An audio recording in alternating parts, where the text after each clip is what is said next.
Isso. Glória a Deus. Povo amado, a paz do Senhor. Vamos colocar em pé. Em nome de Jesus. Feche seus olhos nesse momento. Nós vamos adorar o nome de Jesus agora. Você veio aqui para se concentrar em Deus. Você não pode ser um visitante.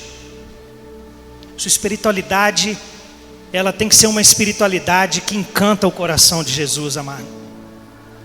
Então, em nome de Jesus, você que entrou aqui, feche os seus olhos nesse momento e se entrega, se derrama nas mãos do Espírito Santo. Se derrama mesmo. Entrega a sua vida para Jesus, como diz o salmista era muito inteligente. Salmo 37, versículo 4 diz isso: agrada-te do Senhor e Ele satisfará os desejos do teu coração. O versículo 5 diz: entrega o teu caminho ao Senhor, confia nele, e o mais Ele fará, e tudo Ele fará. Aleluia. Então entrega mesmo, se derrama a sua vida diante de Jesus nesse momento. Diga ao Espírito Santo: Espírito Santo, me cura. Se você chegou aqui ferido, se você chegou ferida, se existem coisas que estão te ferindo, te bloqueando, está travando a sua vida, está tirando a sua vida do propósito divino, está te desfocando de Jesus, está fazendo você ficar muito vidrado com as coisas desta terra, com as nuances dessa terra. Em nome de Jesus, peço o Senhor agora para te arrebatar, para tirar você um pouquinho das coisas dessa terra, para alimentar você no teu espírito, para curar você. Aleluia. Você precisa voltar a ser como uma criança nas mãos de Jesus, e Jesus poder moldar você, pegar você no colo, levar você para o propósito. Está faltando fogo aí? Pede a Deus para te queimar. Se não, querido, é interessante. Se você para de orar, se você para de orar, você vai pecar. Se o pecado ele te faz parar de orar, a falta de oração vai te fazer pecar. Então erga mesmo o teu espírito, levante o teu espírito nessa noite, erga o teu espírito em unção, e peça ao Senhor: Senhor, fala comigo, Senhor.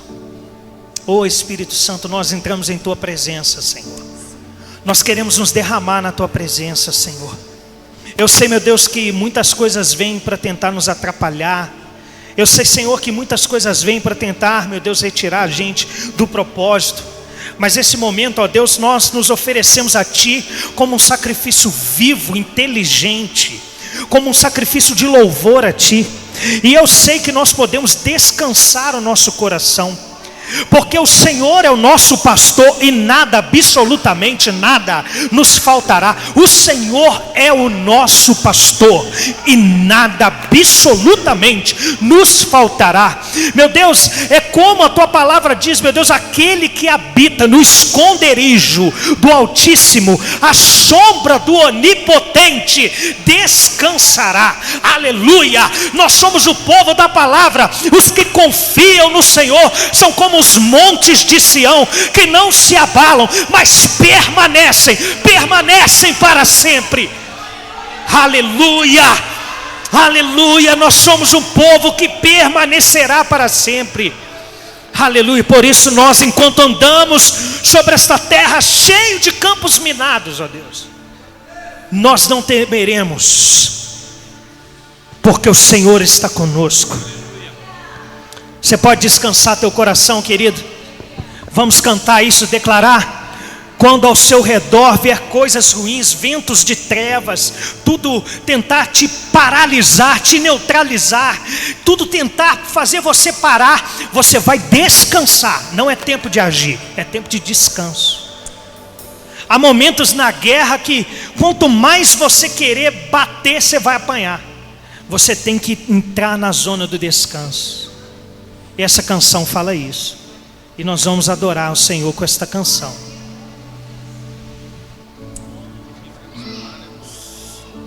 Aleluia.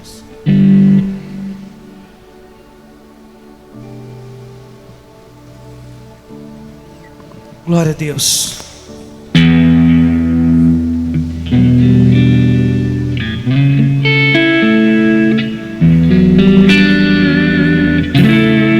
comigo. Quando ao meu redor tudo me diz que é o fim, quando meu coração não consegue ouvir tua voz, esperarei em ti, pois sei que és fiel. Guardarei minha fé na tua palavra. Pela manhã tua bondade me desperta, posso ver o teu favor todos os dias sobre mim. Posso descansar meu coração, o meu pastor me guia. Se no vale estou, não temo, ele me leva às águas tranquilas.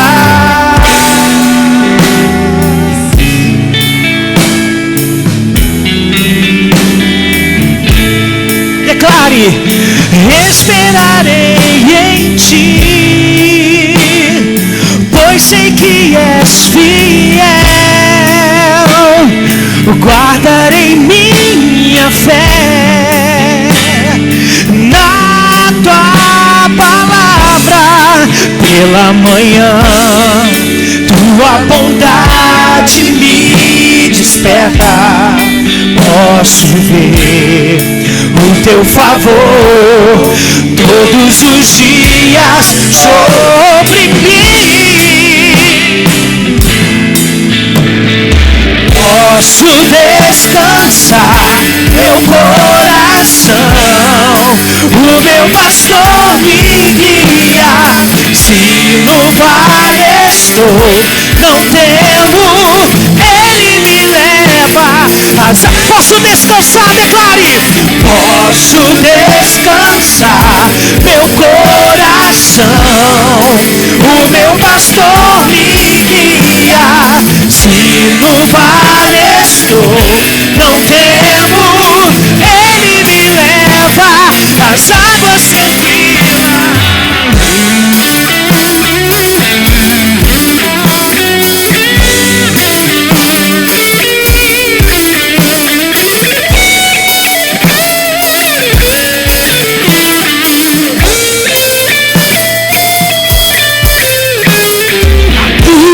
Graça em teu favor pra sempre me acompanharão.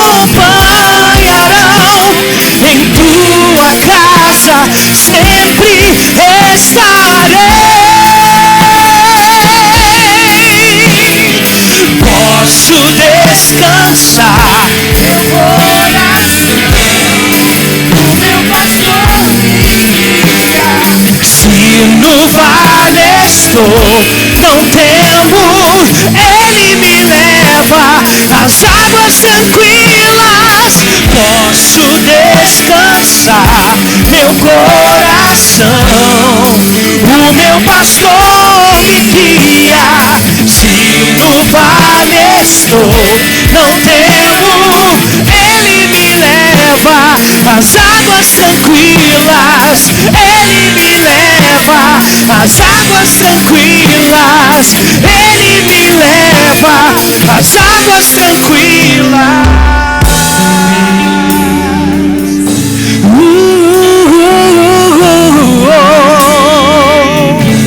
Cante comigo. Posso descansar meu coração,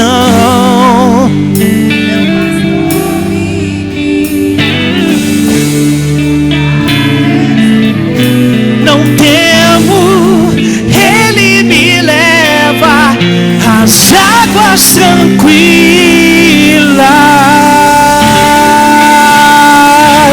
Aplauda ao Senhor Jesus, o Senhor que te leva a águas tranquilas, que prepara a mesa perante os teus inimigos, querido. O Senhor é aquele que prepara uma mesa perante os nossos inimigos. Deus de amor, Deus poderoso. São tantas coisas que a gente olha para a nossa vida e a gente, se você tiver uma análise profunda, for alguém maduro, você todos os dias vai acordar e lembrar alguma coisa do teu passado, e você vai ver como você está hoje, as conquistas que você tem hoje, e você vai ter um coração grato para agradecer a Deus, para glorificar o nome do Senhor e dizer: Deus, obrigado, eu tenho mais do que eu mereço, Senhor. Aquilo que o Senhor tem para te dar é muito mais do que os teus olhos podem ver. O Senhor ainda tem mistério na tua vida. O Senhor ainda tem planos a se cumprir na tua vida. Não, que nada acabou, não existe impossível. Há uma canção que diz assim: quando o que era difícil se torna impossível, Deus começa a agir. Deus começa a agir. Aleluia. Você já está cansado de ver que quando um mar fecha na frente e Faraó atrás, Deus abre o mar. Ou quando uma tempestade te rodeia, Ele faz você andar sobre as águas. É assim que o nosso Deus, Ele age na história e vai continuar agindo com aqueles que têm fé. Se você tiver fé, querido, a sua vida vai mudar, as coisas vão mudar. Então para de murmurar. Eu acho que às vezes as coisas não se cumprem na nossa vida porque a gente tem uma boca de lachon hará, uma boca de murmuração. A gente vive reclamando nas pequenas coisas. Se a gente não honra a Deus no pouco, como no muito Ele vai te colocar? É uma questão óbvia, uma questão de lógica. Para de murmurar e passe a agradecer. Foi Deus quem fez.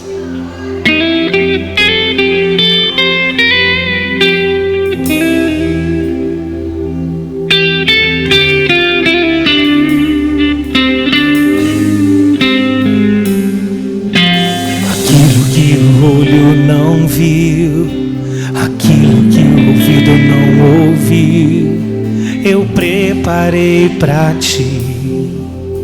Eu preparei para ti muito mais do que sonhou, nem ao teu coração chegou. Eu preparei para ti. Eu preparei para ti. Aleluia. Doeu. Estava te moldando, eu sei que doeu. Até te vi chorando, eu sei que sofreu. Fui eu te estruturando para o que está por vir.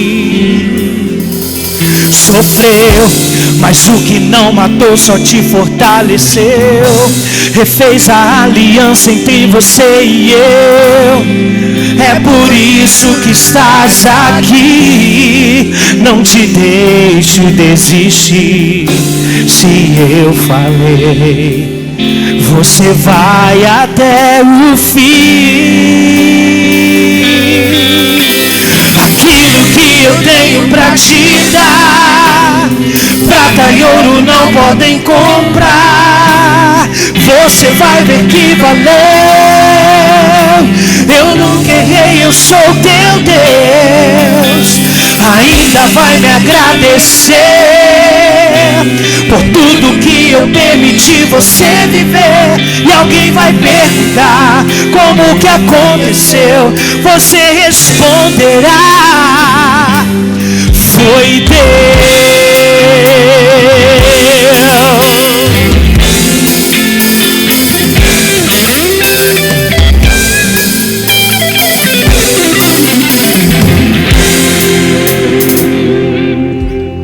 Doeu, estava te moldando, eu sei que doeu.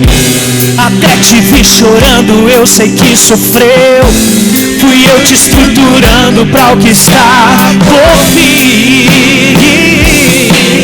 Sofreu, mas o que não matou só te fortaleceu. Aleluia! Refez a aliança entre você e eu. É por isso que estás aqui. Não te deixo desistir. Se eu falei, você vai até o fim. Oh!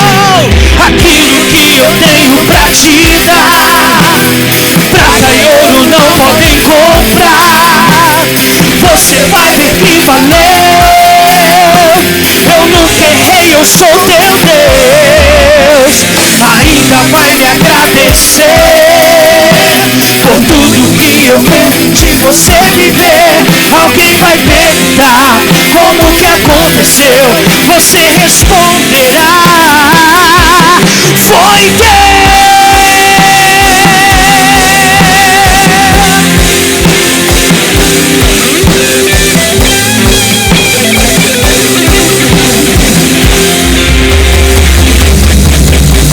Aquilo que eu tenho pra te dar, prata e ouro não podem comprar. Oh, você vai ver que valeu. Eu nunca errei, eu sou teu Deus, ainda vai me agradecer por tudo que eu permiti você viver. E alguém vai perguntar como que aconteceu, você responderá. Alguém vai perguntar como que aconteceu, você responderá: yeah, foi Deus, oh, foi Deus.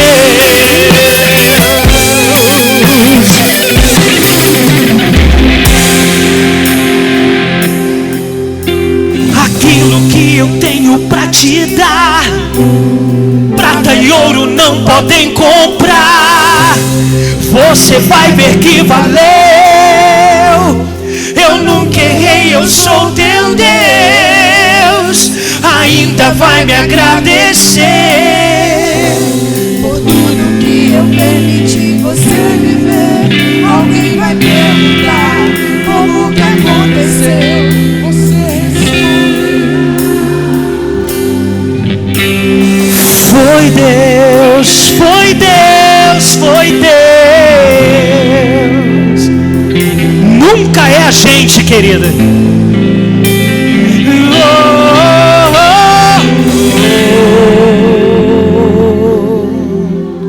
Sempre será o Senhor, meu Deus. Sempre será o Senhor. Quando nós chegarmos lá, Senhor, lá na promessa, nós vamos discernir ao Senhor. É o Senhor. Treine o seu espírito para adorar. No meio do processo, não toque, deixa Deus fazer. Para de botar a tua mão. Deixa Deus moldar. Se o anjo mediu o caminho na frente, pode andar naquele caminho ali, porque aquele caminho é seguro. O anjo já te mostrou, como Ezequiel.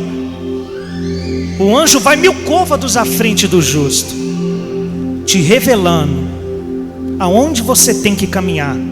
Sabe quando a gente se estripa todo? Quando a gente tenta mudar o caminho que Deus já traçou.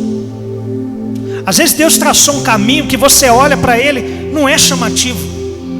Tem muito espinho naquele caminho, é estreito. E muitas vezes a gente quer entrar na zona de conforto, a gente quer a porta larga, a gente quer fazer como Israel. É mais fácil, Senhor, adorar um bezerro de ouro do que adorar um Deus que eu tenho que esperar as respostas dias no Sinai. E a gente vai criando bezerros de ouro no caminho, achando que está ajudando a Deus. A nossa pressa, a nossa ansiedade, a nossa impaciência faz com que a gente construa altares e sacrifique antes do profeta, como fez o rei Saul. E às vezes a gente achando que está fazendo bem, a gente está errando. Há uma canção que Deus me deu que fala assim: quantas vezes eu errei querendo acertar, muitas as limitações que me fazem errar, mas eu sei que o meu orgulho vem com o seu veneno para me cegar, e sem forças eu procuro agir do meu jeito, fazer do meu jeito. Cuidado com o veneno do orgulho, porque ele camufla muito a nossa inteligência. Amados, entre a tua inteligência, a tua mente, aonde flui todas as tuas ações aqui, e o teu coração, o caminho, ele é muito longo. Se você unir o que está em tua mente ao teu coração e colocar nas mãos do teu Deus, o teu orgulho não te engana mais. O orgulho vem com falsas humildades. Ah, Senhor me entende, o Senhor me entende. Na verdade pode ser um orgulho que está sendo, às vezes, sempre externado em forma de humildade para tentar te atrapalhar. O que o Senhor tem para te dar é maior, amém? Você crê nisso? Você vai cantar mais uma vez esse refrão. Aquilo que eu tenho, vai lá. Aquilo que eu tenho para te dar. Isso é Deus falando. Prata e ouro não, você vai ver que valeu. Ele não erra. Ainda vai me agradecer lá na frente por tudo que eu permiti. Era o caminho de Deus, era o caminho, era Ele, foi Deus.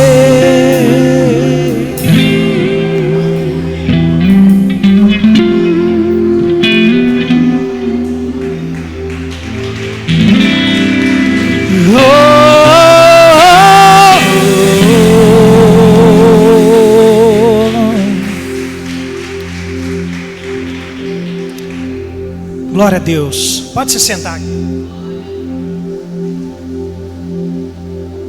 Aleluia. Você sabia que existem alguns segredos na Bíblia, né? A Bíblia é cheia de chaves, né? Cheia de segredos, cheia de chaves.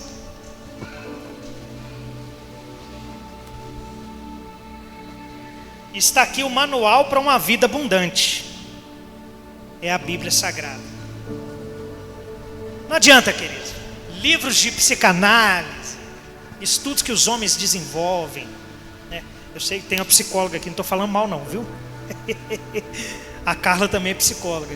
Não estou falando mal da psicologia, mas eu estou falando que a psicologia, ela ajuda muito em seus efeitos, sim, mas a Bíblia é mais completa. A palavra de Deus, ela tem toda a cura da alma aqui, tem segredos aqui. Se você cumprir o que está escrito aqui, você vai ter uma vida abundante. Quer ter uma vida abundante? Passe a ler mais a palavra de Deus. Se você não lê, então vem para a igreja, estuda a palavra. Vem para a igreja, estuda a palavra de Deus. Eu vou te mostrar uma chave aqui. Às vezes tem muita gente que fala, pastor, mas minha vida financeira até travada. Aí a gente, é interessante como a gente sempre quer achar explicações, a gente quer terceirizar, né? A gente quer terceirizar a nossa culpa às vezes, né? Ah não, é só assim porque é maldição hereditária. Aí você espiritualizou, retirou sua responsabilidade. O crente é perito em fazer isso. Quando você espiritualiza, você retira a sua responsabilidade. É o diabo. Às vezes não tem nada a ver com o diabo. Às vezes é falta de entendimento e de cumprir com o que está escrito. Eu vou te ensinar a ser próspero. Eu tenho uma vida próspera, eu não sou rico não, mas nada me falta. Eu era rico quando eu não tinha nada. Eu já era rico. Depois você pega o folhinho aqui para mim, Júlio. Eu era rico quando eu não tinha nada. Eu e a Aline, nós tínhamos uma Calói velha, uma bicicleta toda enferrujada, comprada usada, que quando a gente foi vender ela, vendi por R$60, e o miserável do irmão nem pagar me pagou. Que lenha, né? Eu era mais rico que hoje. Era muito rico. A gente ia para a igreja passando uma ponte perigosa, rapaz, porque era BR. Era no meio da BR. A cidade cortava, tipo Nova Serrana, que é cortada no meio da BR, assim. A gente tinha que passar pela BR, passava caminhão, a gente... E a Aline, que tinha muito equilíbrio, eu ficava olhando para a Aline. Eu tenho equilíbrio. Agora a Aline, que não tinha muito equilíbrio, atravessava, eu já olhava para trás, meu Deus, segura minha mulher ali, é a que eu tenho, glória a Deus. E a gente ia para a igreja, atravessava tudo. Eu era rico demais, era muito rico, mais rico que hoje, mais rico que hoje. Eu lembro que a nossa igrejinha lá, todo mundo era pedreiro, assalariado, um salário mínimo. A gente construiu um templo que o terreno dele dá umas 7 igrejas dessa aqui. Uma cidade que não tinha ninguém, não tinha nada. Arrecadação pouquíssima da igreja. Mas a gente era rico. A gente tinha chaves, a gente cortou coisas que nos afastava de Deus. No ambiente daquela igreja ali, a fofoca era ceifada. As traições era ceifada, era destruída. A gente era rico. Eu vou te ensinar aqui uma riqueza. Às vezes você não é próspero, sabe por quê? Não é porque o pastor vai falar de dízimo, quer ver? Não, às vezes você não doa o seu tempo. Até para o seu tempo você é mendigo para as coisas da obra.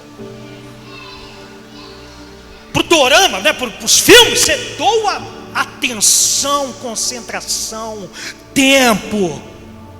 Aí para as coisas de Deus nada, aí que não, Senhor. Ô pastor, vamos fazer uma campanha. Às vezes sua vida financeira está travada, porque o teu tempo você oferta pouco. Mas não é nem dinheiro não. O pouco que você tem, você não é fiel. Você vai viver quanto tempo? Você não sabe, pode ser 15 dias. Pode ser mais 15 anos. Pode ser mais 40 anos, mais 50 anos. Eu creio que aqui ninguém vive mais do que mais 100 anos para frente, ninguém vai viver. Vamos supor que o máximo de vida que alguém tem aqui é 80 anos para frente, porque a gente tem criancinhas aqui ainda. O máximo que essa geração, que todo mundo que está vivo aqui hoje, cheio de gás, vai viver 80, o que é 80 anos? Voa, passa assim. Poucos dias atrás eu estava vendo nosso aniversário de casamento, a gente estava fazendo 7 anos, eu fiz uma placa para a Aline, 7 anos de casado, 10 anos juntos, 3 anos de namoro e 7 anos de casado. Eu vi aquela plaquinha nossa lá, foi em 2016.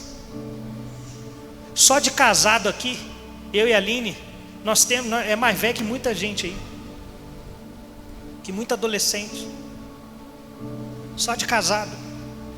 O tempo voa. Aí a gente deixa de desfrutar de chaves tão poderosas. A gente não mergulha nas coisas espirituais, que a gente só quer as coisas físicas, as coisas palpáveis. Eu tenho que trabalhar mais porque eu tenho que ganhar dinheiro, eu tenho que comprar um carro melhor, eu tenho que fazer uma viagem, eu tenho que só pensar em carnalidade. Deixa de desfrutar as coisas do Espírito. Você nunca vai ser próspero, cara. Para de pensar na praia, que a praia vem. Pensa em Deus. O dono da praia te leva para lá. Quem que é o dono da praia? É o nosso Deus. Para de pensar no carro. O carro vem. O dono do carro, o dono da inteligência humana, que fez os caras, os cientistas lá da Honda, é ele que é o dono do ouro, da prata. Ele vai te dar. Fica tranquilo. Para de pensar. Pensa em Deus. Pensa em Deus, amigo. Olha só, 2 Coríntios. Se tem um camarada que eu tenho que, né, a gente brinca, né, quando chegar no céu, a gente vai ter que dar umas honras a uns caras lá, né? É o apóstolo Paulo. O apóstolo Paulo foi fenomenal. Que cara inteligente, que cabra crente, rapaz.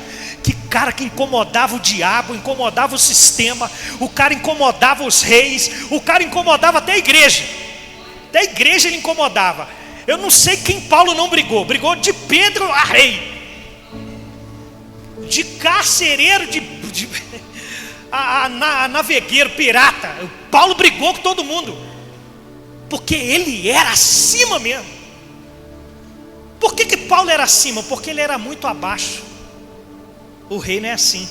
Quanto mais você serve os outros, maior você é. E Paulo serviu a continentes com a sua sabedoria, a sua inteligência espiritual. Lá em Coríntios, 2 Coríntios capítulo 9, o capítulo, rapaz. Aqui Paulo fala quanto à oferta. Ele fala quanto ao dízimo. 2 Coríntios 9, versículo 6. Aqui Paulo, ele está afirmando, ele está dando a certeza.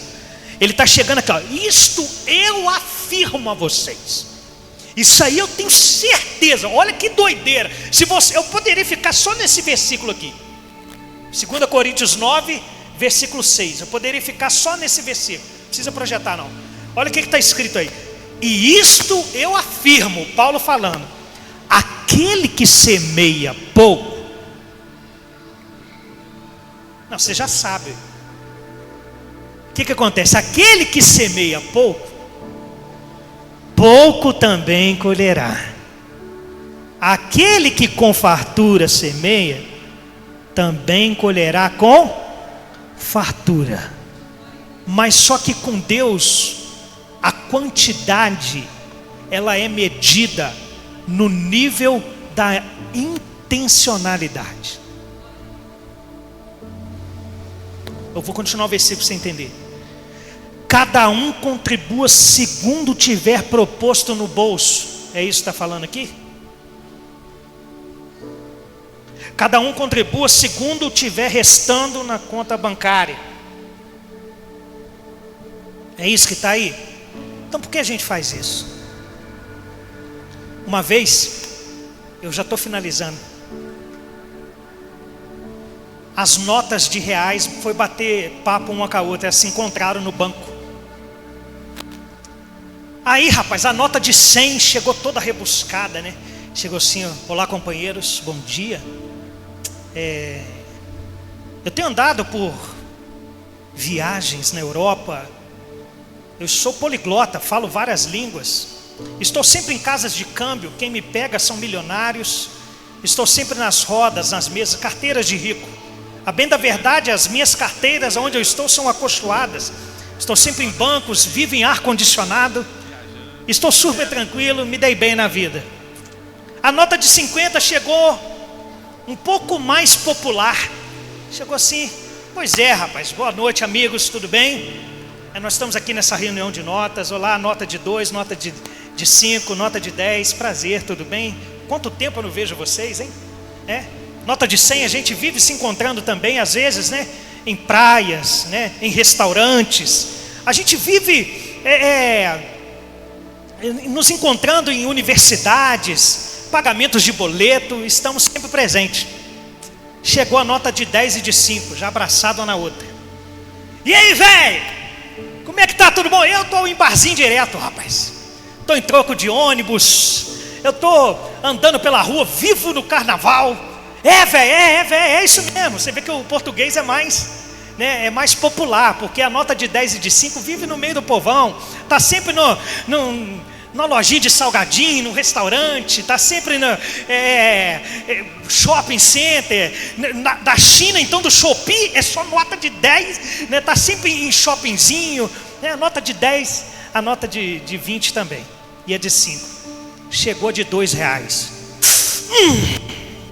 aleluia, oh glória, meu Deus, aleluia, glória a Deus. Olha a nota de 2, onde você está? Aleluia. Eu vivo nas igrejas. Glória não, irmã, está amarrado. Eu vivo nas igrejas. Porque o povo só dá isso, o resto a Deus. A nota de 2 chegou até rodopiando. Aleluia, glória a Deus. Porque o povo só dá nota de 2 para Deus. Você vê o nível das nossas prioridades. Onde estão as suas notas de R$100? Estão nas suas prioridades, as boutiques de loja, pô. É no cartão que você paga, né? Onde estão as suas notas de R$100? As de 5. Quanto tempo tem que você não deposita na casa do teu Deus uma nota de 100? Chegar assim, Senhor, está aqui, é para o Senhor, meu Deus. Eu não podia não, mas o meu coração propôs isso nessa noite. O meu coração propôs. É o diabo. Ele entendeu. A igreja não precisa do seu dinheiro. Isso aqui não é forçação de barra, nada disso. Você dando ou não dando, meu filho, Deus manda de fora. Deus faz isso. Quem precisa entender esse princípio sou eu e é você. Até quando a gente vai ficar só dando R$2 e moedinha para Deus? O Deus que a gente diz amar, a gente dá a vida dele. Não, Senhor, nossa igreja, ela tinha que ter retiro. Ter retiro como? Se nossas ofertas são moedas de R$2. A nossa igreja tinha que trazer isso, para quê? Tinha que fazer, a gente tinha que conquistar, pastor. Vamos abrir isso, a gente tem que fazer. Nossa igreja tinha que ter mais culto, para quê? Se as nossas ofertas é só o resto, você acha que Deus não vê isso não? Amados, Paulo explicou aqui uma coisa, versículo 7. Cada um contribua segundo tiver proposto no coração, não com tristeza ou por necessidade, porque Deus ama quem dá com alegria. quando a gente não vai espiritualizar isso, querido? Até quando a gente vai entrar na igreja achando que quando fala de dízimo e oferta, lá vai o pastor com a carnalidade da igreja? É a área que eu não gosto da igreja, já viu? Tem gente que é assim, não gosto quando fala em dízimo e oferta. Meu filho, dízimo e oferta é espiritual. Você quer uma coisa que toca em você? É tocar no seu bolso. Tem gente que se desviou da igreja porque perdeu dinheiro, porque o Deus dela é dinheiro, não tinha nada a ver com Jesus. Não tinha nada a ver com Jesus. O dia que ela perdeu o Deus dela, ela saiu da igreja. Ué. Quem é o seu Deus? A Shopee? Aonde está a tua missão? Nas boutiques de loja? Nas marcas de sandálias, de tênis? Aonde está o teu investimento? Nas criptomoedas do banco ou está na missão?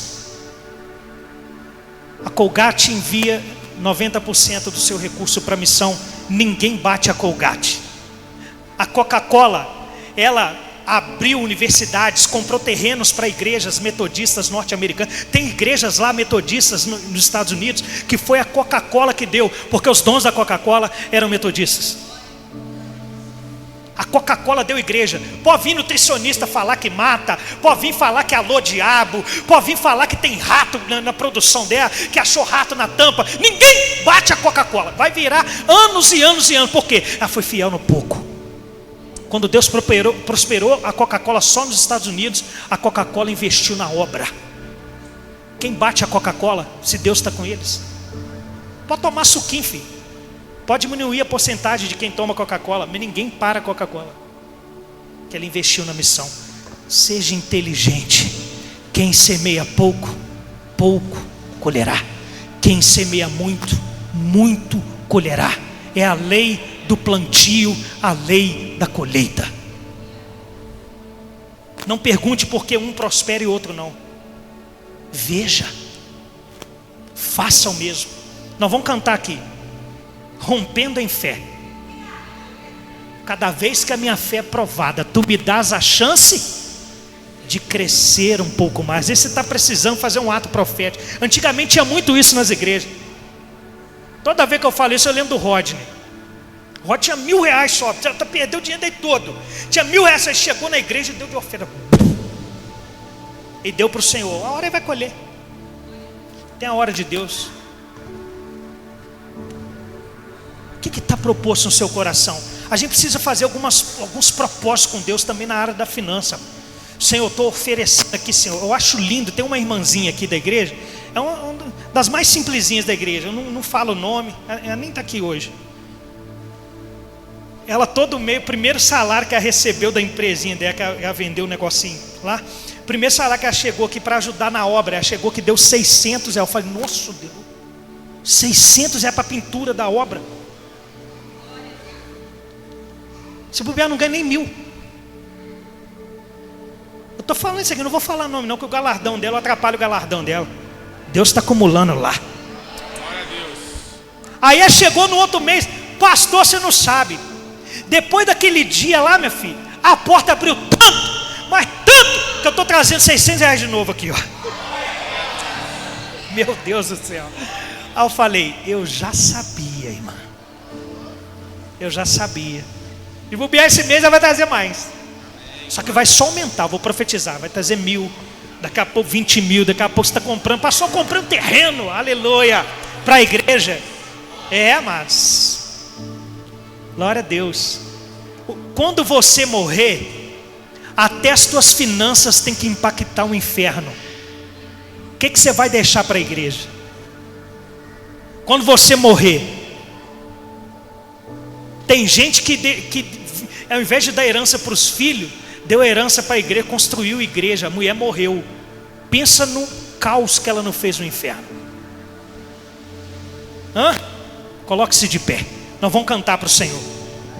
Enquanto a gente canta, você pode depositar da sua conta bancária aí. Você pode trazer o dízimo em espécie aqui na frente. É do jeito que Deus colocou no teu coração. Às vezes você fazer um propósito, não, eu não estou podendo, mas se eu vou fazer um propósito na tua casa, eu vou abençoar, eu vou fazer em nome de Jesus.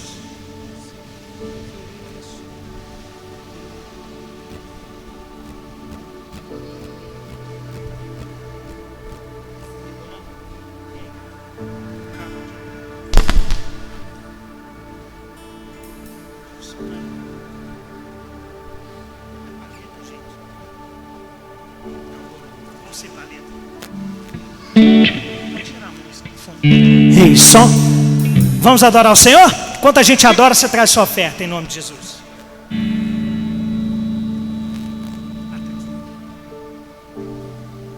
Pode tirar o fundo, Enzo.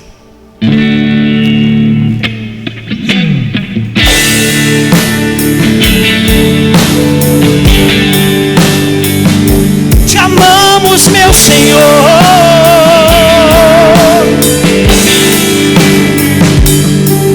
Cada vez que a minha fé é provada, tu me dás a chance de crescer um pouco mais. As montanhas e vales, desertos e mares que atravesso me levam pra perto de ti. Minhas provações não são maiores que o meu Deus e não vão me impedir de caminhar. Se diante de mim não se abrir o mar, Deus vai me fazer andar sobre as águas. Declare, rompendo em fé. Minha vida se revestirá com teu poder, rompendo em fé. Com ousadia vou mover no sobrenatural. Vou lutar e vencer, vou plantar e colher. A cada dia vou viver, rompendo em fé. Declare, rompendo em fé. Minha vida se revestirá com teu poder, rompendo em fé. Com ousadia vou mover no sobrenatural.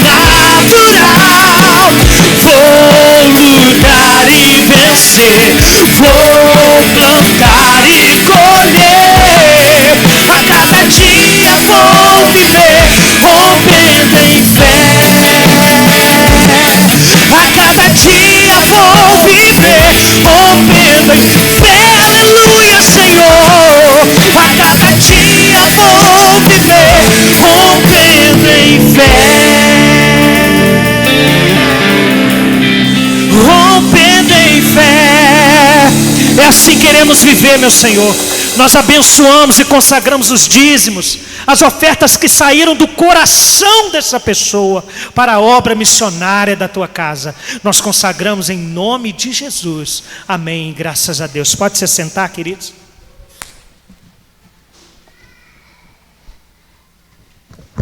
Chamar as crianças aqui. Pode deixar a Radassa aqui na frente. Ah, caiu? Glória a Deus. Nós vamos orar pelas nossas crianças, abençoar elas. Eu creio, tá? E eu acredito nisso, que as águas do Espírito vai passar na inteligência das nossas crianças. Nós vamos ter muitas crianças ricas na igreja. E essas crianças não vão ser aqueles ricos que não dão dízimo, né? Elas vão ser trizimistas. Eles vão dar dízimo, eles vão dar oferta, elas vão comprar terreno para a igreja, elas vão sustentar a vida de pastor, vida de missionário. Escuta o que eu estou falando.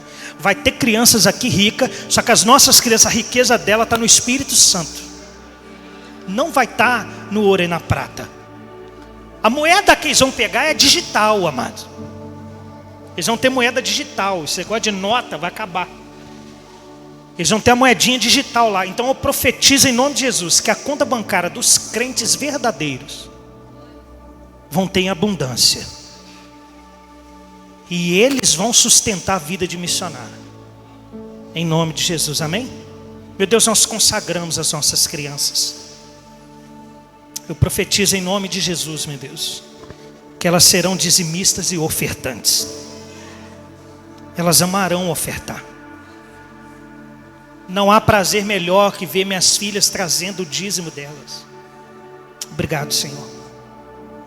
Quero te agradecer, porque eu não quero ensinar minhas filhas a serem mesquinhas. E nós não vamos ensinar as nossas crianças a serem mesquinhas, capitalistas, egoístas. Nossas crianças, elas vão desejar abençoar a tua obra. É o que eu profetizo sobre a inteligência delas, em nome de Jesus. Amém. Graças a Deus. Glória a Deus. Pode ir lá, criança. Glória a Deus.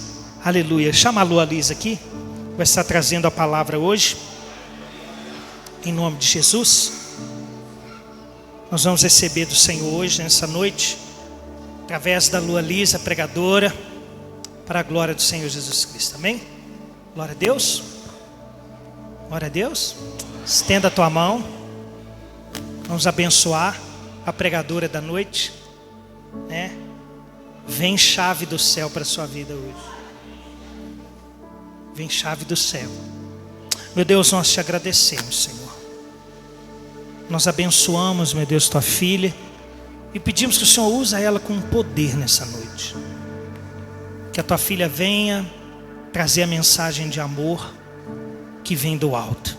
Nós profetizamos que essa noite vai ser a virada de chave, uma subida no degrau da vida de muita gente, em nome de Jesus. Amém.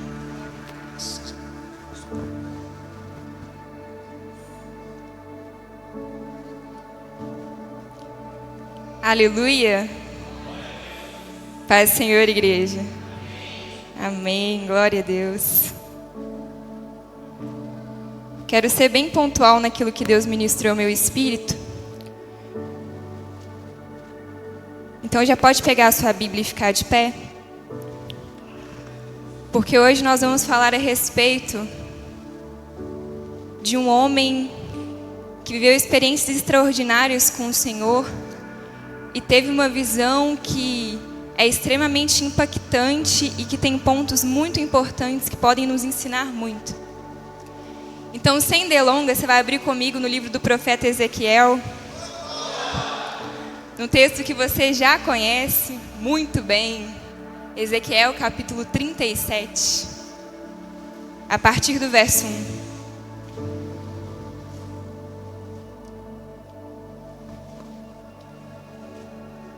Hoje eu preciso que vocês me ajudem a pregar, viu? Porque o nível de revelação desse altar está tão grande que eu estou tremendo da cabeça aos pés.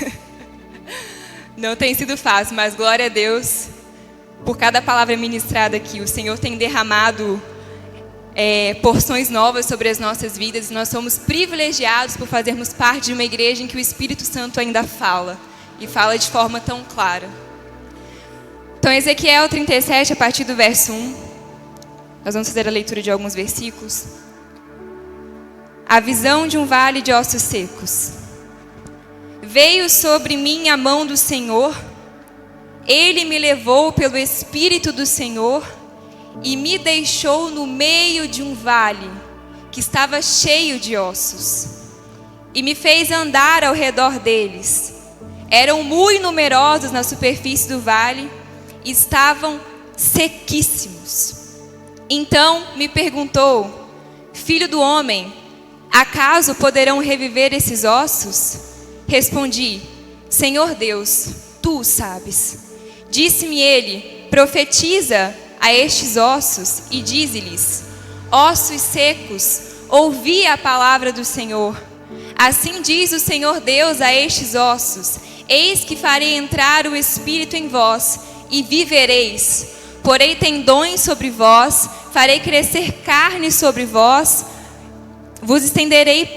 sobre vós estenderei pele, e porei em vós o Espírito, e vivereis, e sabereis que eu sou o Senhor. Então profetizei segundo me fora ordenado. Enquanto eu profetizava, houve um ruído, um barulho de ossos que batiam contra ossos e se ajuntavam, cada osso ao seu osso. Olhei, e eis que havia tendões sobre eles, e cresceram as carnes, e se estendeu a pele sobre eles, mas não havia neles o Espírito. Pode ser sentado dando glória a Deus.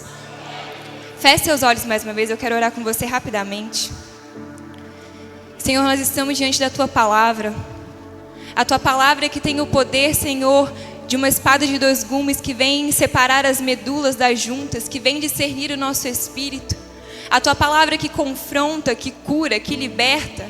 A Tua palavra que tem nos movido nesses dias. E nós queremos pedir que em nome de Jesus, agora o terreno do nosso espírito seja favorável para o Teu agir. E seja favorável para tudo aquilo que o Senhor deseja ministrar nessa noite à Tua igreja. Que em nome de Jesus, nenhum tipo de impedimento possa nos afastar daquilo que o Senhor tem para nós nessa noite. Nós repreendemos todos os demônios, repreendemos todos os dardos inflamados do diabo, todo o cansaço, toda a opressão, porque queremos receber do Senhor a porção que o Senhor tem para nós no dia de hoje. Por isso pedimos que o Senhor nos quebrante um pouco mais e fale conosco para a honra e glória do Teu nome, em nome de Jesus. Amém e glória a Deus. Aleluia. O livro de Ezequiel, ele é um compêndio de visões e profecias que o Senhor entregou a ele. E se você estudar, eu creio que você sabe, que você é bom de Bíblia, amém? Ezequiel, fazia parte de uma linhagem sacerdotal. A Bíblia diz que ele era filho do sacerdote Buzi. Ou seja, ele foi criado para ser um sacerdote. A família dele pertencia à linhagem de Judá, que era responsável pelo cuidado do templo.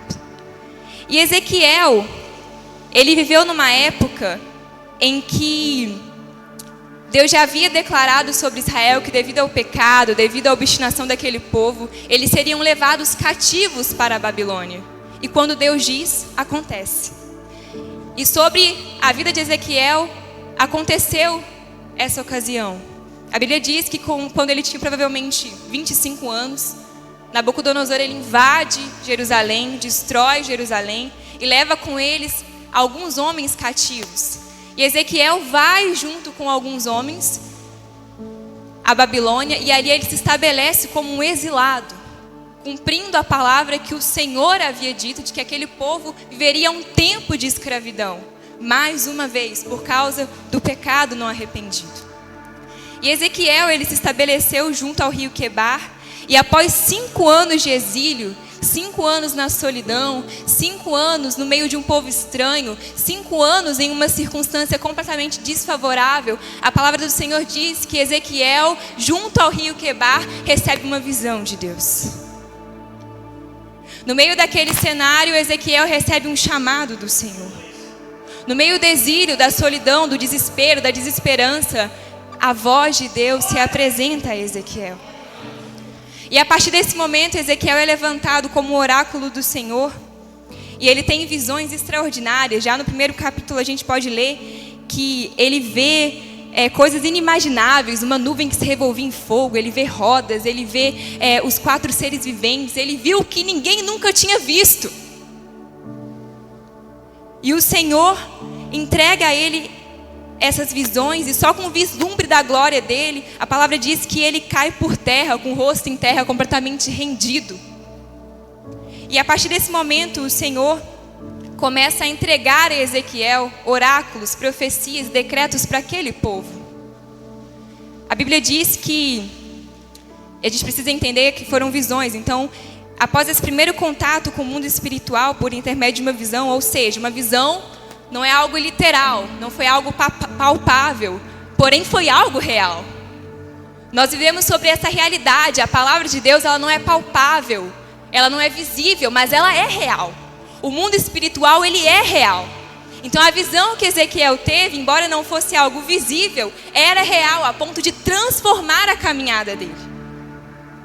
Ezequiel, então, é levantado pelo Senhor, e o Senhor começa a estabelecer Ezequiel no chamado. Já no capítulo 2, se você for ler, a Bíblia diz que ele está prostrado. No versículo 1, o Senhor diz: Filho do homem, põe-te em pé e falarei contigo. Aqui a gente já pode entender que após toda a revelação de Deus, é necessário um posicionamento. Após toda visão que o Senhor dá, é necessário um posicionamento. E o posicionamento correto é: ei, levanta-te, porque eu falarei contigo. O Senhor não fala com quem está prostrado. O Senhor fala com quem escolhe se posicionar. Ou seja, Deus está dizendo a Ezequiel: eu não posso te comissionar, não posso falar com você enquanto você insistir em permanecer caído. A ordem foi clara: levanta-te, põe-te em pé, e eu falarei contigo. E aí, quando Ezequiel se ergue, no capítulo 3, a Bíblia diz que o Senhor o constitui como atalaia de Israel. Atalaia é aquela sentinela, aquele que avisa, aquele que alerta, aquele que não tem um papel confortável. Porque é aquele que vê aquilo que os outros que estão embaixo ainda não conseguem ver.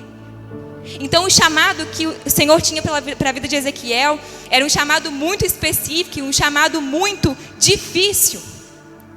E após esse chamado, a Bíblia diz, ainda no capítulo 3, que Deus conduz Ezequiel a um vale. Só que esse vale, ele é diferente do vale que nós lemos. Esse vale, ele está com a essência dele inalterada. Esse vale está cumprindo o propósito dele. A Bíblia diz que esse vale, que o Senhor manda ele descer até esse vale, porque esse vale está cheio da glória de Deus. Então, após ser constituído como um atalaia do Senhor, ele tem que descer até um vale, e esse vale está cheio da glória de Deus. Aleluia, Senhor. E mais uma vez a Bíblia diz que ele cai sobre o rosto completamente rendido. Completamente rendido à glória do Senhor. E a partir desse ponto, Ezequiel ele vai profetizar por um período de 22 anos. E após 15 anos profetizando, 20 anos de cativeiro babilônico, o povo ainda permaneceu obstinado. Mesmo ele falando, e se você for ler o livro, que é excepcional, você vai ver que todas as profecias de Ezequiel são profecias muito claras, muito práticas. Deus usou de formas extremamente pedagógicas para ensinar aquele povo. Mas mesmo assim, o coração permaneceu inalterado. E Ezequiel, ele profetizou por esse período, e é interessante porque quando a gente olha para o chamado de Ezequiel, a gente percebe a diferença da nossa geração com a geração dos homens da Bíblia. Porque o chamado de Ezequiel não era para ele um objeto de validação. Ezequiel não usava o chamado. Ezequiel sabia que ele era um instrumento do chamado. Ezequiel, ele não caminhava segundo a sua própria vontade. O chamado, ele não tinha um chamado, o chamado o tinha. A ponto, meu irmão, esses homens viviam tão imersos naquilo que Deus tinha preparado para eles, que no capítulo 24, a Bíblia diz que a esposa dele morre no meio do cativeiro. E ele tinha todo o direito de ficar de luto, mas a palavra do Senhor vem a ele e diz: ei, refreia o teu gemido. Não tome luto pelos mortos, porque por meio dessa atitude você vai mais uma vez ensinar ao meu povo. Esse é o chamado profético. Não é você que tem o chamado, é o chamado que tem que te ter. Porque a sua vida é a mensagem. A sua vida tem que ser a mensagem de Deus. Aleluia, Senhor. Então, Ezequiel profetizou durante todo esse tempo, e se você for ler do capítulo 6 ao 37 que nós lemos, todos eles se iniciam com a mesma frase: e veio a mim a palavra do Senhor. E veio a mim a palavra do Senhor. Então foram 20 anos ininterruptos em que a palavra do Senhor alcançava aquele povo, mas não havia mudança. E aí chegamos nesse contexto, no texto que nós lemos. Texto muito conhecido, mais famoso do livro. Você já leu ele, você já ouviu pregações sobre ele. Mas eu quero trazer algumas realidades que o Senhor ministrou ao meu espírito, que nós precisamos entender, porque aquele vale está nas nossas vidas também. Hoje, enquanto igreja. Naquela ocasião específica, Ezequiel estava falando unicamente à casa de Israel. A profecia, a visão era específica à casa de Israel. Mas essa mesma visão fala a igreja de hoje, fala as nossas vidas. Quando o Senhor conduz Ezequiel a esse segundo vale, um vale que está fora do propósito. O primeiro vale era cheio da glória. O segundo vale está fora do verdadeiro potencial, da verdadeira essência dele.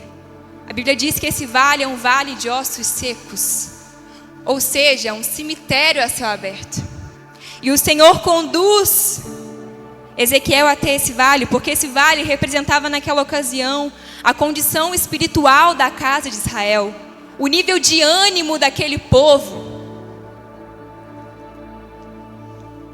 E a palavra do Senhor diz no versículo 1, como nós lemos, que a mão do Senhor veio sobre ele. Diga glória a Deus. A mão do Senhor veio sobre Ezequiel. A mão do Senhor é uma realidade. E não apenas para o profeta. A mão do Senhor é uma realidade para as nossas vidas. Queridos, a palavra de Deus diz, Jesus diz, não é Paulo, não é Pedro, não é João, não é Tiago. Jesus diz lá em João 10, que as ovelhas que ouvem a voz dele, o Pai as tem na mão e ninguém pode tirá-las da mão do Pai. Ou seja, ninguém, vale nenhum, pode tirar das mãos do Senhor. Porque aqueles que são as suas ovelhas estão na mão do Pai. E ninguém pode arrebatá-las da mão do Pai. Então a sua vida está nas mãos de Deus. A mão do Senhor está sobre os seus filhos. E ninguém pode tirar a sua vida das mãos dele. Então a mão do Senhor veio, tomou Ezequiel em visão mais uma vez e o levou em espírito. E o Espírito do Senhor o colocou no meio do vale. No meio do vale de ossos secos. Quem conduziu Ezequiel ao vale foi o Senhor. Quem nos conduz a todos os vales que nós enfrentamos na nossa vida é o Senhor. Essa é a didática do nosso Deus e é excepcional porque Jesus ele não tem dificuldade de tratar aquilo que tem que ser tratado. O nosso bico não tem poder de comover a Deus. Quando Ele tem um propósito para a sua vida e Ele vê potencial em você, fica tranquilo, Ele vai te conduzir a vales. Só que nesse primeiro momento, o vale ele vai estar fora da verdadeira essência, porque a essência dele é que ele seja cheio da glória de Deus. Mas é importante sermos conduzidos para esse vale. Para entender algumas realidades, é que o Senhor começou a ministrar ao meu espírito. Primeiro, Deus conduz Ezequiel até esse vale. E pense comigo, é um cenário completamente desfavorável, é um lugar triste de se estar. Um lugar cheio de ossos, um cemitério. Para um judeu, ainda era pior, porque pela lei deles, eles não podiam tocar em nada que fosse morto, porque senão eles se tornariam impuros. Então era um lugar de impureza, de vergonha, de derrota. Mas o Senhor, o Espírito do Senhor o conduziu até aquele vale. E a primeira coisa que eu entendo aqui é que um dos propósitos de Deus nos conduzir ao vale é que é no vale que Ele expõe o nosso cativeiro. Israel chegou àquela situação porque o cativeiro babilônico minou por completo a esperança deles. O cativeiro fez com que eles se tornassem como ossos sequíssimos. Eles se tornaram murmuradores, frustrados, infrutíferos, ingloriosos. E eles ainda eram o povo de Deus, descendentes de Abraão, mas eles precisavam de libertação. Então o Senhor conduz Ezequiel até aquele vale, para expor ali o cativeiro de espírito daquele povo. E não é conosco, não é diferente, né? Muitas vezes nós temos cara de santo, jeito de santo, postura de santo. Somos chamados povo de Deus, mas estamos limitados a um cativeiro espiritual. E aí Deus te conduz a um vale, para que você veja como está a situação. E muitas vezes a realidade é essa, porque Deus ele não mascara realidades. Nós temos essa tendência, o Senhor não. Existem áreas nas nossas vidas que muitas vezes foram alvo da glória de Deus e que agora precisam ser impactadas de novo pela palavra do Senhor. Existem áreas das nossas vidas em que nós precisamos de novo da vida do Senhor. Áreas que outrora foram objeto de libertação, se tornaram cativas. E precisam novamente do toque do Espírito. Então Deus, Ele te conduz, nos conduz ao vale como Ele conduziu Ezequiel para expor o cativeiro que nos impede de fluir, de crescer e de romper. E não é para nos envergonhar, não é para nos oprimir, pelo contrário. É para declarar que onde existe sequidão haverá vida. Onde existe morte haverá ressurreição. Onde existiu vergonha, haverá honra. Áreas que antes foram aprisionadas serão agora objeto da libertação do Senhor. E assusta. É uma visão que assusta. Mas ela é necessária. E além de levar Ezequiel a esse vale de ossos sequíssimos, a palavra do Senhor diz no versículo 2, que o Senhor coloca Ezequiel no meio do vale e o faz andar ao redor dos ossos. E aqui a gente pode entender que bem no meio do vale, o Senhor, Ele vai fazer Ezequiel andar, o Senhor nos faz andar em meio a essas situações, porque Ele precisa expor aonde está o nosso coração. Se é no lugar da obediência, ou se é no lugar da crise. Porque a nossa tendência natural é querer parar no meio do vale. Se as coisas apertam, se as circunstâncias se dificultam, a nossa tendência natural do ser humano é querer parar. Não, eu não vou mais, eu não faço mais, eu não oro mais, eu não jejuo mais, porque nada gera resultado. Porque nada acontece, o cerco só aperta. Então eu não quero mais, eu vou parar. É só eu que sou assim? Não, Senhor, eu não quero mais, não. Eu vou sair daquele ministério, aleluia. Eu não quero mais, eu vou parar. Só que o vale não é para que você pare. Deus expõe o teu cativeiro, mas Ele quer que você continue andando. Porque esse é o processo de libertação. Primeiro Ele vai expor que precisa ser mudado, mas aí você não pode ficar parado. Porque se você ficar parado, você vai se deprimir. Se você ficar parado, você vai se oprimir. E essa não é a vontade do Senhor para nós. Porque quando o Senhor nos conduz ao vale, Ele nos conduz porque diante do sofrimento, nós podemos entender muitas coisas. O sofrimento, ele é revelador. Ele vai denunciar tanto aquilo que nos move, como aquilo que também nos paralisa por vivermos em função dele. Então o Senhor, Ele vai alinhar para que o intuito do nosso coração esteja no lugar correto. Então você não pode parar de andar. A ordem do Senhor é continue andando. O salmista diz, andando eu no meio da angústia, Tu me vivificarás. Você precisa continuar, você precisa andar, você não pode ser paralisado. Se você olhar para cada situação de contexto, de libertação na Bíblia, de manifestação da glória de Deus, você vai ver que não tinha ninguém que estava parado, meu irmão. Olha para Moisés, quando o mar se abre, eles estavam em movimento. Olha para a fornalha de fogo, Ananias, Misael e Azarias, a palavra diz que no meio do fogo, eles caminhavam. Até que de 3 viraram 4, porque a presença se manifestou. Então o que o Senhor está dizendo, ei, do vale à fornalha, as águas profundas, não importa, você não pode parar. Você precisa continuar caminhando, orando, jejuando, buscando, perseverando. No caminho, Ele é o caminho. Ele é o caminho que vai para frente. Você precisa continuar caminhando. Esse vale não é para te paralisar. Deus não está expondo esse cativeiro para que você fique parado, prostrado. Ei! Ele está dizendo, ei, você precisa andar ao redor dos ossos. Você precisa andar ao redor dos ossos. Eu sei que não é confortável, mas você precisa andar ao redor dos ossos. Aleluia, Jesus. Nada pode parar, meu irmão. A depressão não pode parar. A ansiedade não pode parar. O medo, a preguiça, a apatia, a indiferença. Qualquer nível de problema que você enfrenta não pode te parar, porque existe sobre você uma palavra que é real, de que você não é daqueles que retrocedem, mas que você é daqueles que avançam, que você prossegue para o alvo que é Cristo Jesus.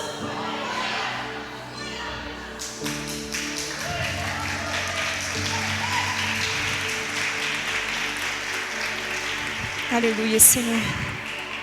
E ninguém tem o poder de anular essa palavra. Satanás não tem o poder de anular essa palavra. O espírito humano não tem o poder de anular essa palavra. O vale não é lugar de ficar parado. O vale é lugar de entender que as expectativas do Senhor são diferentes das nossas. E muito melhores.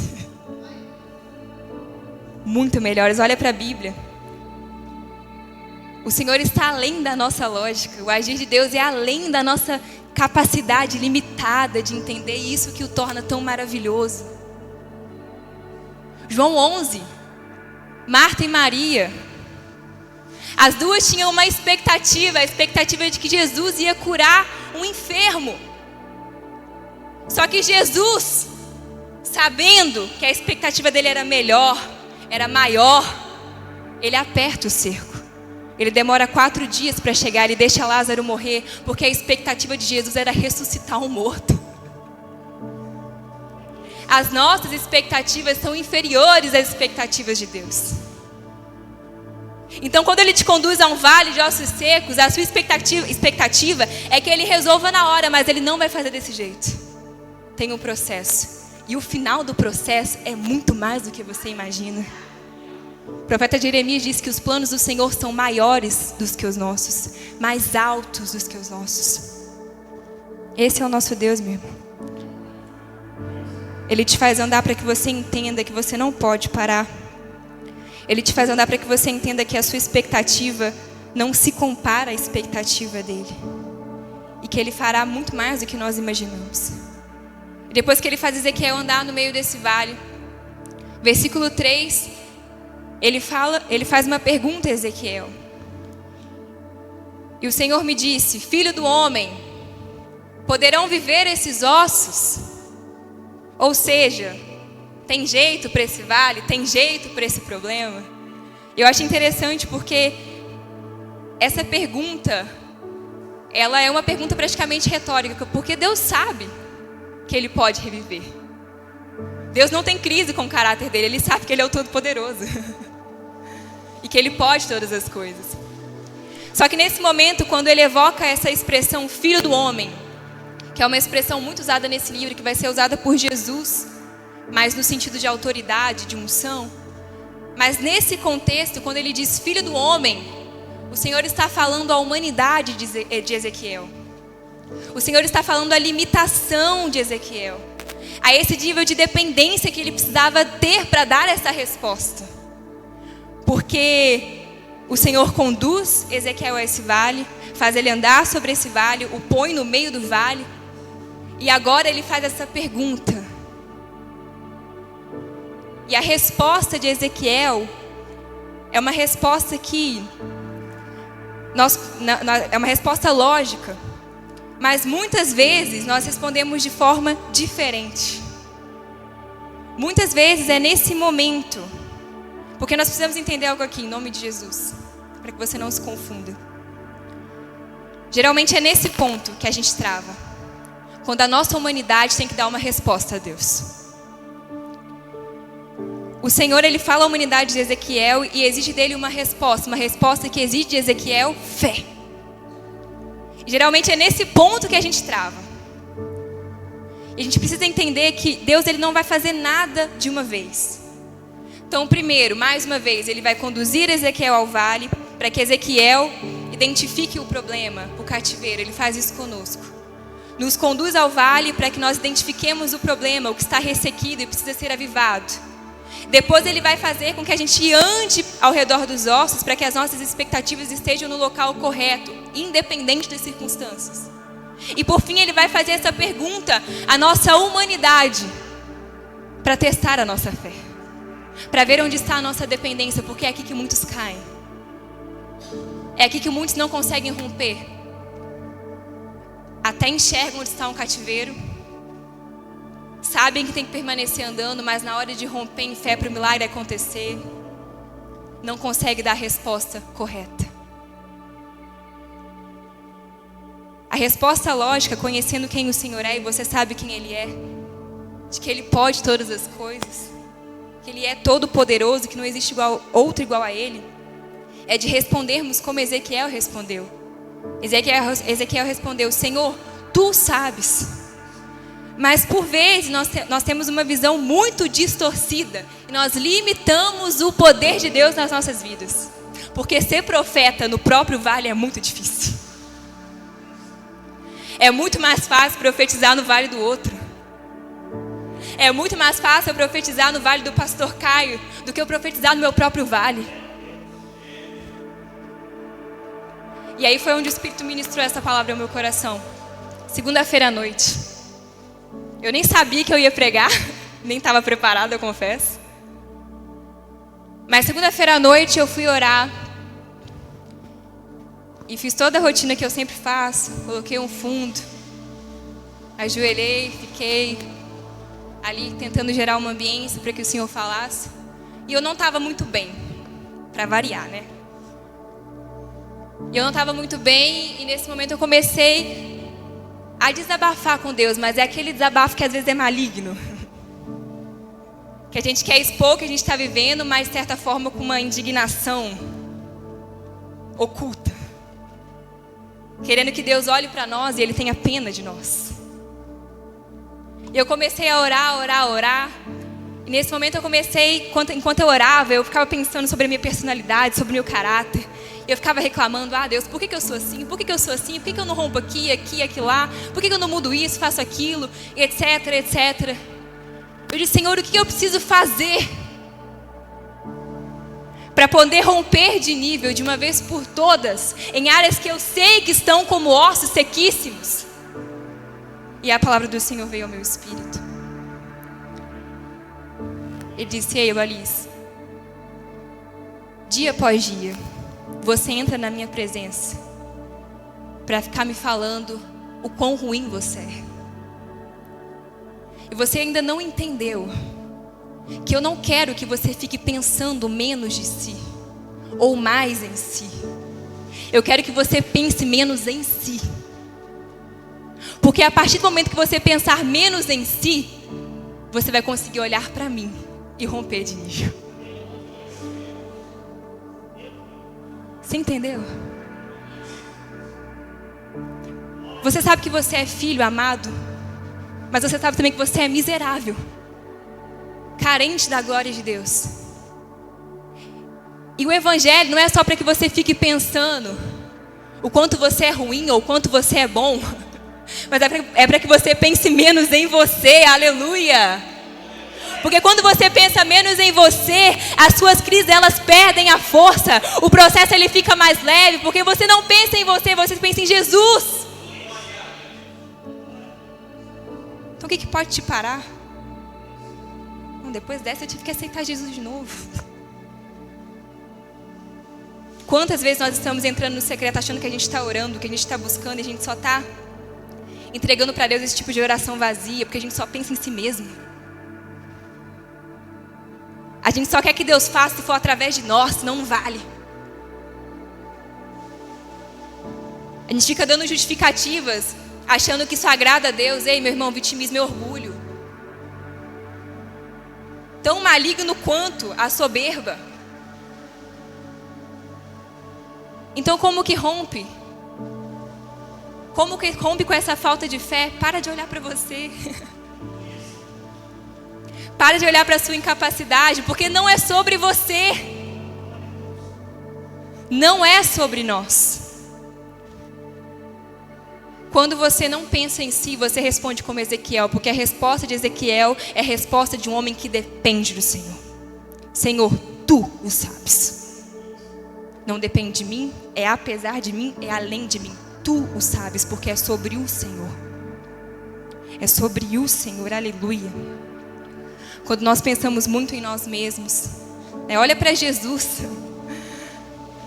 Jesus, ele praticou a teologia do esvaziamento, mesmo sendo Deus, não usurpou ser igual a Deus, antes humilhou-se a si mesmo, tomou a forma de servo.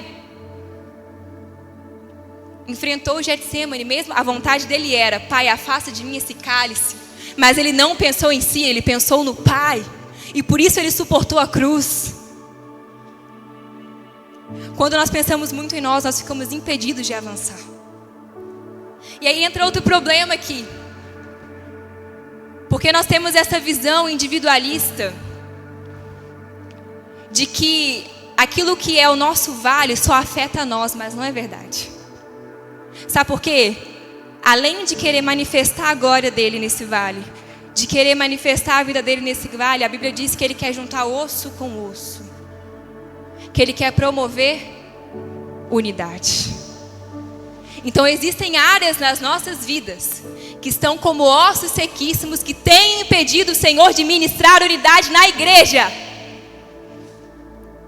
Existem áreas na minha e na sua vida que têm comprometido o corpo de Cristo. Porque você é membro desse corpo, certo? Então se você não resolve, se você não rompe, se você não deixa Deus agir nessa área, como é que ele vai juntar osso com osso? Como é que ele vai levantar o seu exército? Então existem áreas na minha e na sua vida, meu irmão, que precisam ser impactadas pela glória de Deus. Porque enquanto não forem impactadas, osso não vai poder se juntar com osso e Deus não vai poder levantar exército. E são áreas pequenas. E eu sei que essa é uma palavra dura, porque foi dura para mim. Porque existem palavras que você prega, que são revelação, mas você não vive elas. E essa foi justamente um confronto àquilo que eu tenho vivido. As crises limitantes que eu tenho. Então nós precisamos, em nome de Jesus, ir até o vale, reconhecer o cativeiro. Precisamos andar, continuar caminhando, porque não vai ser de uma vez o processo. E precisamos dar essa resposta a Jesus: Senhor, Tu sabes, eu dependo de Ti, mas eu sei que o Senhor vai fazer. Quando nós entrarmos nessa conformidade com o agir do Espírito de Deus, aí sim Ele vai conseguir juntar osso com osso, depositar carne, nervos e levantar um exército. É por isso que você é responsável. O Evangelho te responsabiliza. Isso é reino de Deus. Qualquer outra religião, você pode fazer o que você quiser, você não tem compromisso com nada, isso é religião. Agora o Evangelho é reino de Deus. E reino não tem jeito, você tem que pensar no outro. Glória a Deus. Se o nosso foco for correto, nós respondemos da forma correta. Responderemos como Ezequiel, a resposta de alguém que depende do Senhor. Então o Senhor diz ao profeta: profetiza aos ossos e diz: ossos secos, ouvi a voz do Senhor. Porém, vamos ler aqui em nome de Jesus, até saiu. Ossos secos, ouvi a palavra do Senhor. Assim diz o Senhor Deus a estes ossos: eis que farei entrar o Espírito em vós e vivereis. Porei tendões sobre vós, farei crescer carne sobre vós estenderei pele, porei em vós o Espírito e vivereis, e sabereis que eu sou o Senhor. A primeira ordem que o Senhor dá ao profeta é: profetiza a esses ossos. E Ezequiel profetiza, e quando Deus dá ordem, acontece, amém? Tudo vai acontecer exatamente como Ele disse. A realidade, ela não respeita título, não respeita talento, não respeita dinheiro, não respeita capacidade. A realidade respeita a palavra de Deus. Então quando o Senhor fala, vai ser exatamente como Ele disse. A Bíblia diz que Ezequiel começa a ouvir ruídos, ossos se juntando com ossos. E Deus começa a fazer ali um completo milagre. Os nervos, os músculos, a pele, tudo vai ficando no seu devido lugar. Ou seja, Deus vai restaurando a sensibilidade. Deus restaura a força, a plenitude. O Senhor vai restaurando a identidade, a pele. O Senhor restaura todas as coisas. Só que Ezequiel percebe que a obra ainda não está completa. Ele olha agora para aqueles corpos, que não são mais ossos sequíssimos, e ele percebe que falta um fator essencial, o Espírito. E aí a Bíblia diz que o Senhor manda que ele profetize o Espírito, porque muitas vezes também nós somos travados aqui. A gente organiza a estrutura, a gente proclama, a gente se organiza, só que nós nos atemos a ela, nós esquecemos que precisamos do Espírito para vivificá-la. Existem áreas nas nossas vidas em que nós temos todo o devocional, fazemos tudo certinho, a gente tem todo o cronograma, está tudo organizado, mas falta em nós o Espírito. E o Senhor, ele faz isso de forma proposital, porque se você for ler o versículo, a primeira coisa, no versículo 5, a primeira coisa que ele diz a respeito daqueles ossos é que ele vai colocar o Espírito sobre eles. E ele repete no final do versículo 6, colocarei o Espírito sobre vós e terei vida. Só que a Bíblia diz que ele não coloca, que primeiro ele coloca osso com osso, e ele forma o músculo, forma o tendão, o nervo, e não coloca o Espírito. E aqui Ezequiel, ele poderia ter dois tipos de reações, porque muitas vezes nós reagimos mal. Como que nós reagimos quando Deus não faz o que ele disse que ia fazer na hora? Ezequiel poderia ter tido uma reação contrária, mas aí ele olhou para aquele corpo. Ele viu que Deus já tinha feito alguma coisa. E eu entendo algo aqui. Existe uma promessa de que o Espírito virá. Existe uma promessa sobre a sua vida. E às vezes ela não está completa, às vezes falta algum fator determinante. Só que você não pode olhar de forma infantil. Você precisa olhar como Ezequiel olhou. Ei, ainda não tenho espírito, mas já tenho corpo. Ou seja, comece a olhar para aquilo que Deus já fez. Porque o que Ele não fez é questão de tempo. Porque como eu disse, se Ele falou, não tem jeito, vai acontecer do jeito que Ele disse. E aqui é mais uma oportunidade. Ezequiel crescer mais um pouco. Porque ele moveu na terra, moveu embaixo. Mas ele entendeu que precisava mover em cima. Não basta só movermos aqui, irmãos. Nós precisamos provocar uma reação e uma resposta do céu. Então Ezequiel moveu embaixo. E a palavra do Senhor diz, o Senhor diz, profetiza agora o Espírito, vem dos quatro cantos. E vivifica esses corpos. E a palavra do Senhor diz que, assim como o Senhor diz, Ezequiel profetiza como lhe foi ordenado, porque o profeta não profetiza o que ele sente, o que ele acha. O profeta profetiza aquilo que o Senhor diz. E assim como o Senhor determina, acontece. E ali é levantado um grande exército do Senhor. Ali o Senhor levanta um povo restaurado, renovado. Um povo contra todas as possibilidades. E sabe o que é incrível? Que o vale, ele é só o início. O vale é um lugar em que você será tratado em algumas áreas específicas, áreas que você precisa ser vivificado. Só que depois do vale, existe um lugar de profundidade para você. Lá em Ezequiel 47, eu acho isso sensacional, porque a palavra diz que Ezequiel estando no templo, não é mais sozinho, à beira do rio Quebar. Ezequiel estando no templo, é conduzido por um anjo a águas mais profundas. E eu entendo algo aqui. A profundidade que nós temos que alcançar e buscar, ela está no templo. A profundidade que o Senhor tem para nós, ela está no coletivo. Primeiro Deus vai tratar conosco no vale, coisas específicas, individuais, vai restaurar o corpo, e depois Ele vai nos conduzir a águas profundas, águas que estão no templo. Então, se você é alguém que tem crise com a igreja, você tem crise com Jesus. Porque quanto mais profundo você vai, mais o anjo mede, a palavra diz. Águas que se dão nos pés, nos joelhos, águas que se dão nos lombos, até o ponto de aparecer só a cabeça. A profundidade que Deus quer é essa. O vale não é o fim. O vale é o início, porque existe um caminho de profundidade que você precisa trilhar, e a posição que você tem que estar é essa. Só pode aparecer o cabeça. A igreja profunda é a igreja que só o cabeça aparece. É uma igreja que não pensa em si própria. É uma igreja que já rompeu com o vale de ossos secos. Deus já levantou, Deus já vivificou. Esse é o povo que o Senhor quer levantar. E é por isso que Ele nos conduz a vales. Vales em que muitas vezes nós não conseguimos entender o propósito, mas existe um propósito. E o propósito é muito maior do que você imagina. Depois do vale, existem águas profundas para você. Águas que se passam a nado. O vale, ele deixa de ser agora esse vale de vergonha, esse vale de ossos sequíssimos. E passa a ser como aquele primeiro vale que Ezequiel visitou.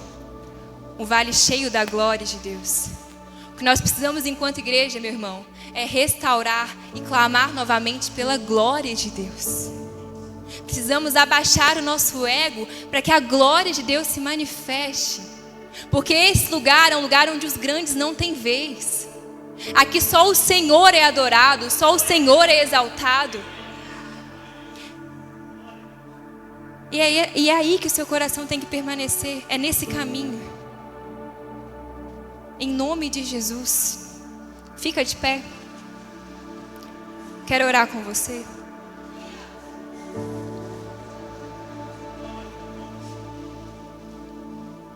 Louvado seja o teu nome, Senhor. Feche seus olhos.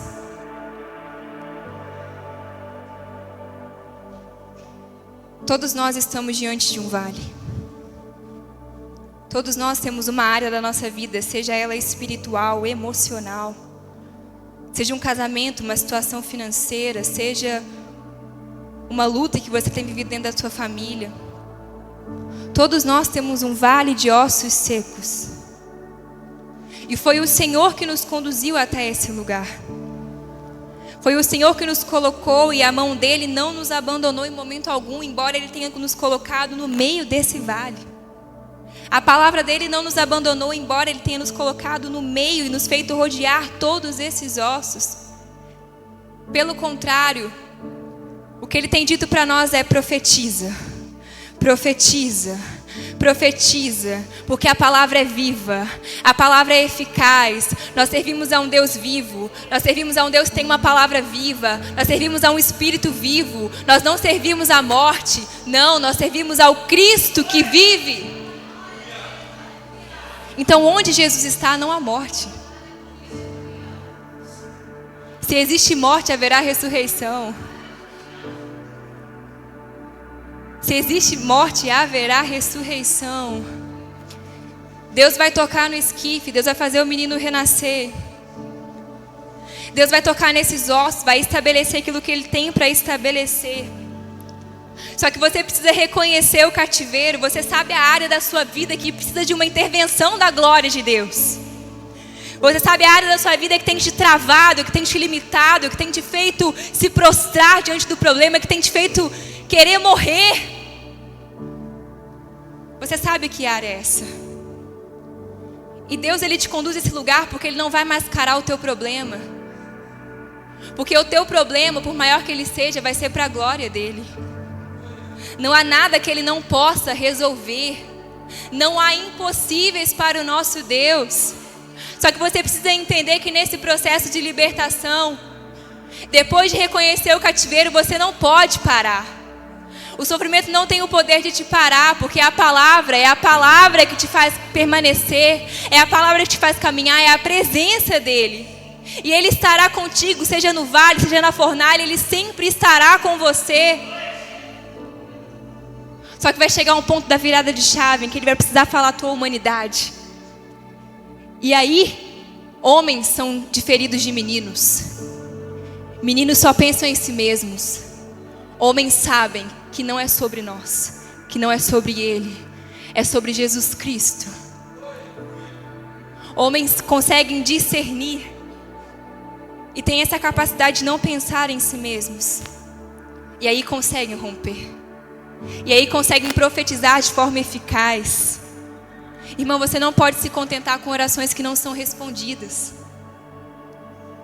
Porque se você tem orado e as suas orações não têm sido respondidas, áreas não têm sido mudadas, é porque você tem pedido mal. Você precisa avaliar o que está errado. É isso que Deus está dizendo. Não adianta tentar mascarar o problema. Seja sincero com Deus. Senhor, essa é a minha situação. Os meus ossos estão sequíssimos. Mas eu creio que pela Tua palavra eles podem reviver. E onde superabundou o pecado, superabundou a graça de Deus.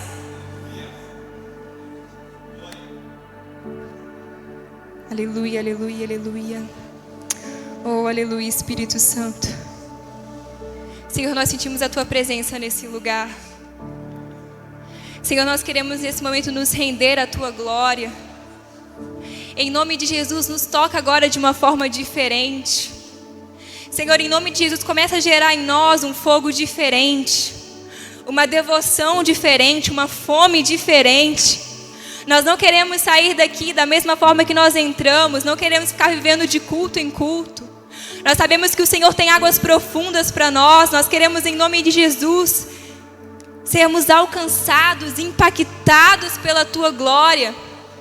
Nós queremos, em nome de Jesus, Pai, romper de nível de uma vez por todas. Que tudo aquilo que tem nos impedido, todo o cativeiro, a Tua palavra diz que o Senhor levou cativo o cativeiro. Que não existe nenhum impedimento para a Tua mão agir. E nós cremos, Senhor, no que a Tua palavra diz. Nós não estamos aqui reunidos, Jesus, apenas para ouvir uma palestra. Nós cremos naquilo que nós professamos, Pai.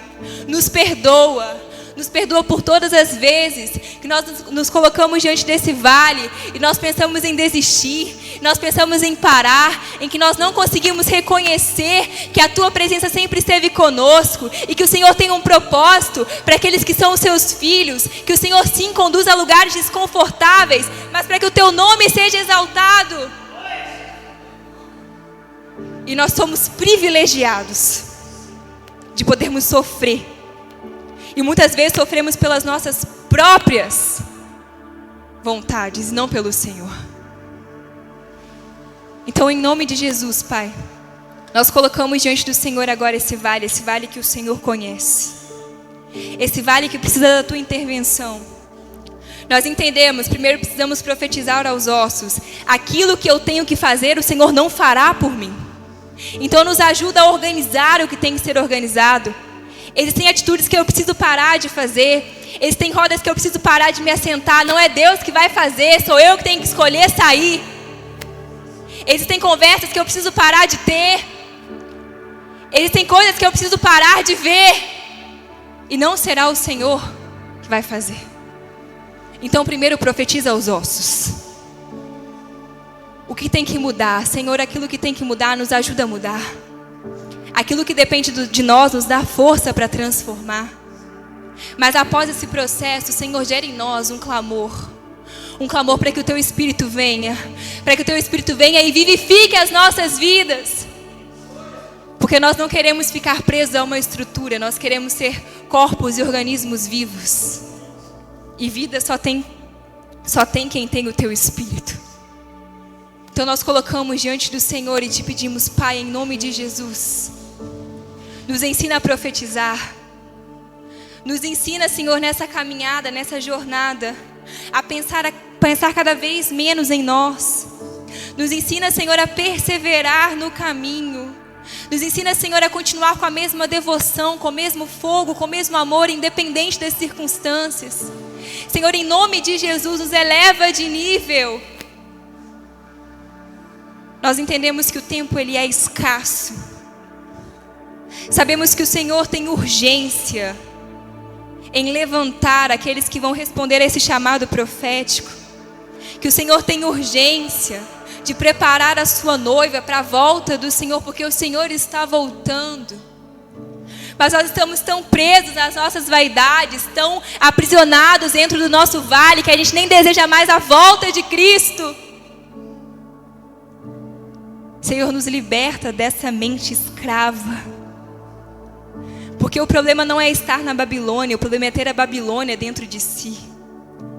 Nos liberta dessa mentalidade escrava que tem nos atrapalhado de fluir. O vale ele não é para a morte, não é para a morte, é para a vida. O Senhor diz: profetiza vida. Ah, mas estão secos, profetiza vida. Ah, mas não tem jeito, eu não acredito mais, profetiza vida, vida, vida. Porque Ele tem vida para nós e vida em abundância. Senhor, em nome de Jesus, nós colocamos a nossa vida diante de Ti. Te agradecemos porque entendemos que o Senhor nos concedeu mais uma oportunidade de reavaliarmos muitas coisas. Não é tempo mais de ser emocional.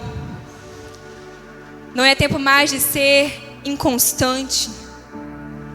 Não é tempo mais de ser infantil. O Senhor tem alimento sólido para nós. E nós queremos muitas vezes permanecer nesse leite espiritual. Mas em nome de Jesus, esse vale hoje, essa área que nos limita, ela vai começar a gerar barulho, ruído, osso com osso, carne com carne, nervo com nervo, músculo com músculo, espírito virá dos 4 cantos da terra e virá de dentro para fora vivificar. Em nome de Jesus. Em nome de Jesus. E o vale voltará a ser cheio da glória de Deus. Cheio da glória de Deus. Nós queremos ser uma igreja cheia da glória de Deus. Queremos que a nossa vida seja cheia da Tua glória, Senhor.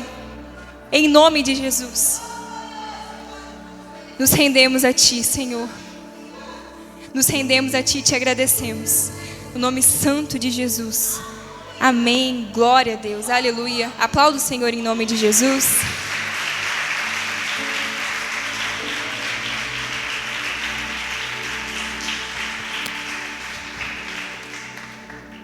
Glória a Deus. Que bênção, que palavra, amados.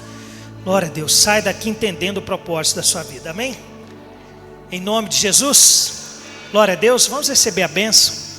Só lembrando que domingo nós teremos o retorno da nossa escola dominical. Isaías estava com saudade da gente, amados. Ele achou que a gente tinha trocado ele por Jeremias. Mas não, Isaías ainda, até que o Senhor venha, estaremos estudando Isaías, né? Então, domingo, estaremos aqui na escola dominical. Você que ama a Bíblia, gosta de anotar, tem muita chave ali no livro de Isaías, o livro profético, que os judeus mais estudaram, mas eles pulam alguns capítulos, né? Alguns capítulos dos judeus eles dão um corte, eles querem tirar. Isaías 53 eles nem lê, né? Na mitzvah deles lá, eles não gostam de ler Isaías 53, porque tudo cumpriu em Jesus, tudo bateu certinho. Foi humilhado, foi rejeitado, crucificado no madeiro, eles ficam até arrupiados, né? Os judeus não gostam de ouvir aquilo não, né? Mas nós vamos um dia pregar Isaías 53 lá em Israel, né? Em nome de Jesus. Você crê? Eu creio, né? Quando Deus fala, vai cumprir. Foi o que foi dito hoje. Se Deus falou, vai cumprir do jeitinho que Ele falou. Então fica tranquilo. Amém? Domingo, 9 horas da manhã. Amém? Que o Senhor Deus te abençoe e te guarde. Que o Senhor resplandeça o rosto sobre ti e tenha misericórdia de ti. Que o Senhor sobre ti levante o rosto e te dê paz. Em nome do Pai, do Filho e do Espírito Santo. Eu quero que a igreja dê um abraço agora em todos aqueles que nos visitam aqui. Tá bom? Então vasculha o olhinho aí e vai dar um abraço a esse povo em nome de Jesus. Amém? Deus abençoe, amados. Para a glória do Senhor.